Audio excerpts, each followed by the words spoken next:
I'm Mandy at the 2011 Dealer Expo. When you think of companies in the ATV industry, you think of Laeger's Racing. And I'm here with Scott Taylor, who's going to tell us more about where the company's been and where it's going. Hi, Scott. How you doing today? I'm wonderful. Tell us a little bit about the history of Laeger's. I know it was Mark Laeger and his wife. Mark and Susie Laeger started Laeger's Racing in 1984. They started with converting trikes into four-wheelers, really pioneered a lot of the industry that we know today as far as the aftermarket suspension goes. From custom frames, A-arms, swing arms, we pretty much do it all. In 2004, they sold the company to my partner Jason and I, and we worked together up until about 2008 when Jason decided to pursue other interests and sold the company to myself. And now we're off running, still doing the same old, same old. 2004 is when production bikes came out, and you guys are well known with people like Hit and Tim Farr. What made you get into the ATV industry? Was this your background? No, in fact, far from it.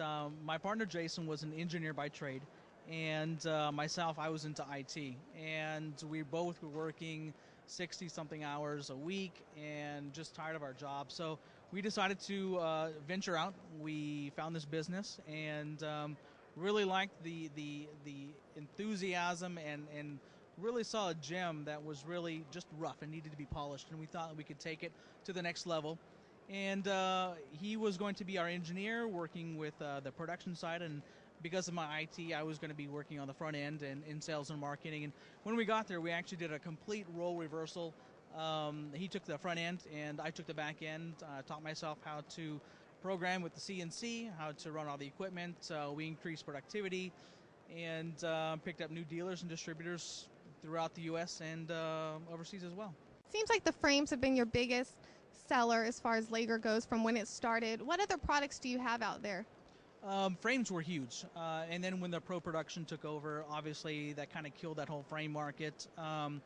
So we stuck to what we did best in improving what the OEMs came and delivered to us. So we do A-arms, swing arms, steering stems, all the stuff that once you get an OEM quad, you want to improve and make better. We are still doing custom fabrication as far as frames go. Last year we came out with the YZ450, the reverse motor with the exhaust coming out the back. We sold 21 of those last year.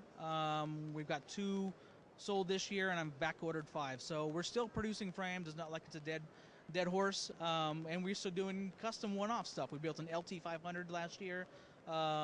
We put together this Husaberg 650.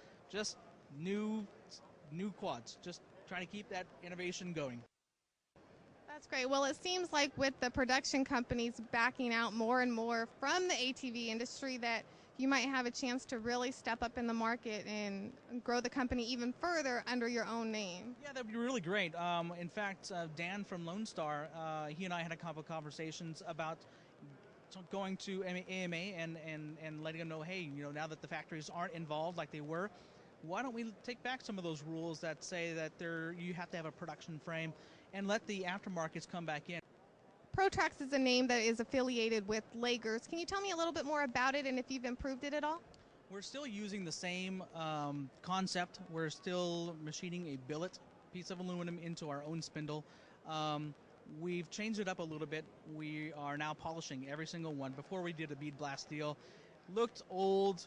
Now that Jason and Mark have kind of taken a lesser role, and now Jason's not even here, but the fact that they're not involved in a lot of decisions, I wanted to make the Protract a little bit more up-to-date, more visually and aesthetically pleasing. So we've changed some colors up, and now that we've got a polished piece, we can actually anodize the spindles, and people can customize that even further. Okay, well, for people like me who don't know exactly what Protract is, can you show us it? I sure can. This is a Protract spindle. It's a billet piece. 6061 aluminum. As you can tell that the mounting points are extremely different compared to what a typical ball joint front end has.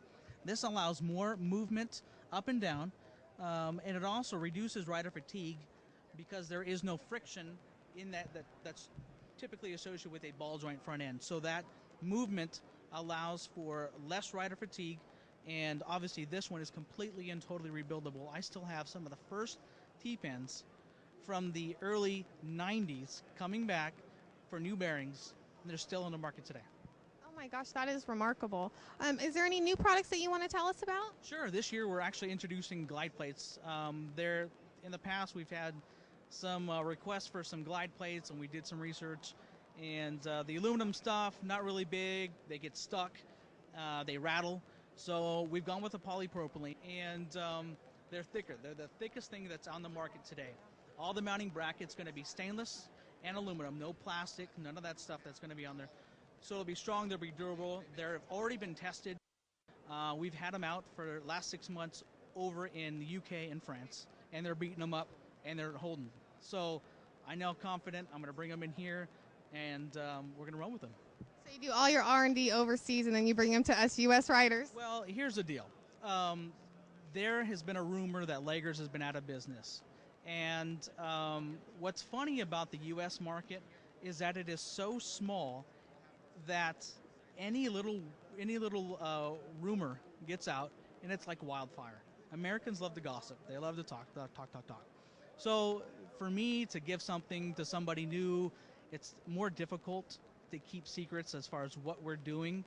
And I have more test riders over there than I do here. So we're still struggling with making people know, letting people know that we're still alive, we're still in business, we're still around, we're still out there. So yes, I do use overseas market to test and beat the crap out of new stuff. Yeah. It would be great to see companies that have stuck through the ups and downs of this industry come back full force, and I thank you for taking the time to do this interview. Best of luck in the future. Great. Thank you very much.